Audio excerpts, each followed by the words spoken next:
12 سال. 12 سال استرس. 12 سال مقایسه شدن.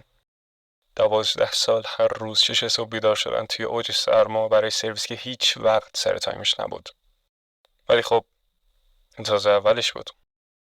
کنکور وسیله شکنجه روانی تمام جوونا و خانواده هاشون، و اما وسیله درآمد مافیایی که نمیذاشتین استرس و عذاب روانی تمام بشه. استرس و عذاب روانی که میتونست تا پای مرگ ببرتت. تست پشت تست، کتاب پشت کتاب، آزمونایی که هیچ وقت تمامی نداشت. ولی خب تمام این عذاب روانی، تمام این استرس ها بالاخره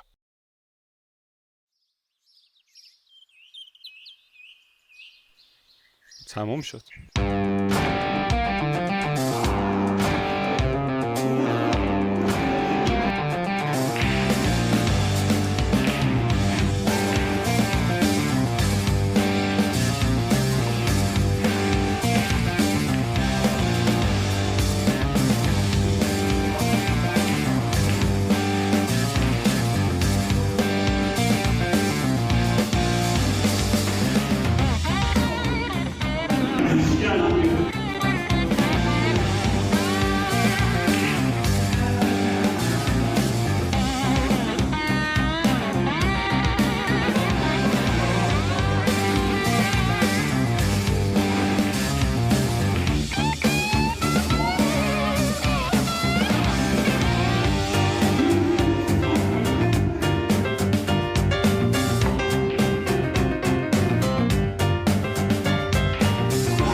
فاینالی نزدیک به 3 سال خورده میگذره از اون ویدیو کذایی که گرفتم که نزدیک به 800 نفر فکر کنم تا الان دیدنش. به هر دلیلی اون ویدیو اونقدر ویو خورده و به نظر من ویدیو ترشه. خیلی دوستش داشتن، خیلی گفتن خوبه. بالاخره اولین ویدیویی بود که تو زندگیم ولاگ میگرفتم. ولی خب بالاخره این 3 سال کذایی هم تموم شده، میتونم وسط دوربین نگاه کنم و به ویدیو هم فکر کنم، نه به تستای حسابم. ولی خب طبیعتا قرار نیست الان 10 دقیقه تو صورت نگاه کنم و بگم تموم شد. حالا که تموم شد چی؟ من اومدم این کارو کردم. تمام این فکرایی که جسته گریخت گذاشتم از اهداف و هر کاری که میخوام بعد کنکور انجام بدم، کاری که برام عقده شده بود، کاری که دوست داشتم، تبدیلشون کردم به بدون لیست 4 تایی و قرار انجامشون بدیم. طبیعتا اولین گزینه چیزی نیست جز تفریح، چیزی که برای هممون عقده شده. تفریحی که شاید اگه 2 سال پیش بهت میگفتن اینجوری بودی که انجامش میدم، انجامش نمیدم، اصلا اونقدر شاید خوش نگذره. ولی الان که تو اون بازه کنکوری که نمیتونی اونجوری که میخوای تفریح کنی، تبدیل شده به بزرگترین آرزوات و هدفات. به نظر من چی بهتر از این که تفریحمون رو بدون سفر شروع کنیم؟ یه سفر کوتاه به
حالا که اولین گزینه تمام شده 100% گزینه دوم چیزی نیست جز ورزش. یه کنکور داده باشی، درس یاد خونده باشی، کار پشت میزی داشته باشی و هر چیزی که کلا باعث بشه چندین و چند ساعت تو روزت پشت یه دونه میز بشینی، طبیعتاً میدونی که کمر درد، قوز کمر زیاد، گردن درد و هزار تا مشکل جسمی دیگه میاد سراغت. پس اولین راه حل شروع دوباره ورزشه. من شخصا ورزش کردم و به 3 قسمت تقسیم کردم. اولش بسکتبال، دومی باشگاه و در کل بدنسازی و سومی دوچرخه سواری. ولی خب تایتل ورزش کردن به همینا ختم نمیشه. طبیعتاً کنارش 2 تا چیز دیگه خیلی مهمه. یک، یه رژیم درست داشته باشی و 2 که به نظرم خیلی مهمه اینه که صبح زود بیدار شی و شب به موقع بخوابی. خواب کافی تو داشته باشی، همه چی رو بوده.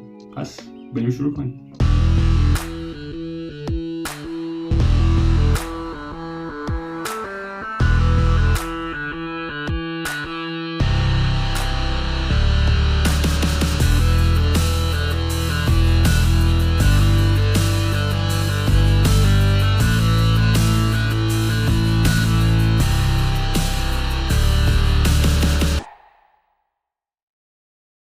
تایتل سومی که انتخاب کردم میتونه خیلی وسیع باشه. میتونه از یه ساز بگیر، از نمیدونم هنر نقاشی، هر چیز دیگه تا یه دونه حرفه جدید باشه.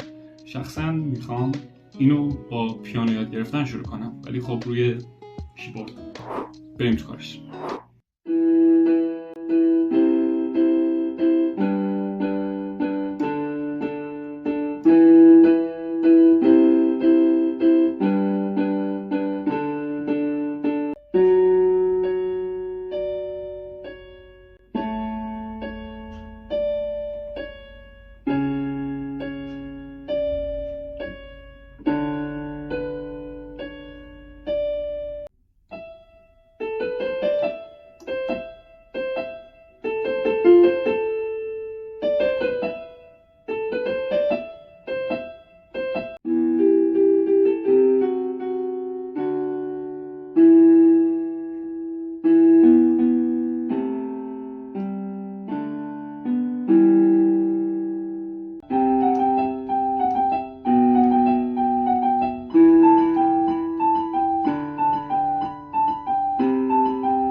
میرسیم به اصل داستان، چیزی که تقریبا 3 سال هر روز دارم بهش فکر میکنم از وقتی که اون ویدیو قبلی رو گذاشتم و طبیعتا به خاطر درس و بلا بلا بلا هزار تا مشکل دیگه هیچ وقت شروع نکردم. ایده‌ش هم نداشتم، ولی خب از وقتی 12 شروع شد ایده‌ش اومد توی سرم که دقیقاً قراره چیکار کنم. هر روز بهش فکر کردم، کلی پلن چیدم برای اینکه انجامش بدم و خوشبختانه الان که داریم ویدیو رو می‌بینی یعنی شروع شده.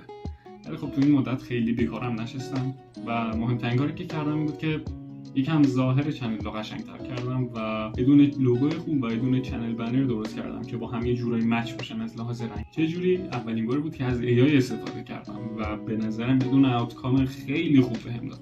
همین که الان این ویدیو رو دارین می‌بینین یعنی یه دونه شروع خوبه. ولی خب به نظرم برای اینکه بخوایم تیک گزینه آخر رو بزنیم، به نظر من ملاک اینه که ادامه میدم یا نه. و خب راهی نیست جز این که با هم ببینیم چی میشه.